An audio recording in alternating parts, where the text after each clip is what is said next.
இப்போ வந்து பலாப்பழம் கொழுக்கட்டை செய்ய போகிறோம்.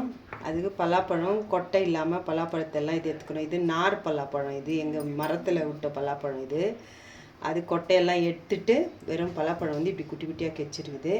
அதுக்கு தேவைய 2-3 ஏலக்காய், அரிசி மாவு, வெல்லம், இதை வச்சு தான் இப்போது இந்த பலாப்பழம் கொழுக்கட்டையை செய்ய போகிறோம்.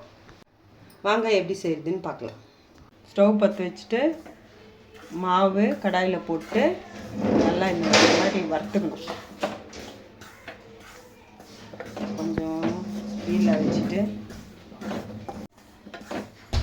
இந்த மாதிரி நல்லா வறுத்துக்கணும். இதை நம்ம ரொம்ப இது பண்ணக்கூடாது, மீடியமாக இதை வறுத்து எடுத்துக்கலாம்.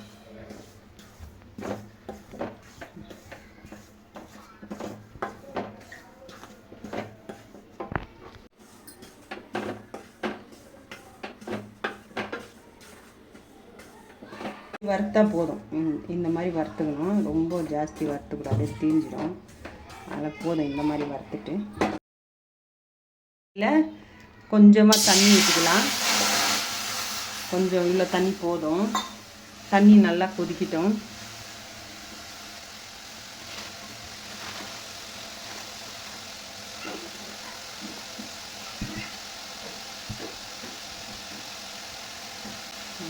தண்ணி நல்லா இப்படி கொதிக்கிட்டோம். கொதிச்சது பிறகு இந்த வெல்லம் தூள் பண்ணி வச்சுருக்கிறேன். இதுக்கு தேவையான அளவுக்கு வெல்லம் போட்டுக்கலாம். இந்த வெல்லம் வந்து எல்லாமே நல்லா கரையிட்டோம். கரைஞ்சிட்டு வந்த பிறகு திரும்பி பார்க்கலாம். இப்போது ஏலக்காய் 2 போட்டிருக்குறோம். இப்போது இந்த பலாப்பழத்தெல்லாம் இதில் போட்டுக்கலாம். மிக்சியில் போட்டு கொஞ்சம் அரைச்சிக்கலாம். போட்டு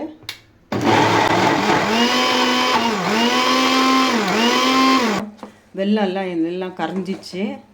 இப்போ வந்து பலாப்பழம் மிக்சியில் போட்டு வச்சுருந்தேன் இல்லையா, அந்த பலாப்பழத்தை இதில் போட்டுடலாம். போட்டுட்டு நல்லா மிக்ஸ் பண்ணி இப்போது பலாப்பழத்தை போட்டு நல்லா இப்படி மிக்ஸ் பண்ணிட்டு இப்போது அரிசி மாவு அதையும் போட்டு நல்லா மிக்ஸ் பண்ணிக்கலாம். கொஞ்சம் கொஞ்சமாக போட்டுட்டு வந்து சிம்மில் வச்சுக்கலாம். இந்த மாதிரி நல்லா மிக்ஸ் பண்ணிக்கலாம்.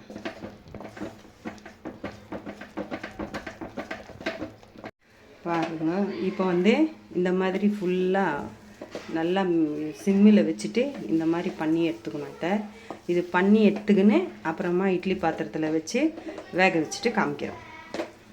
ஆவி பறக்குது.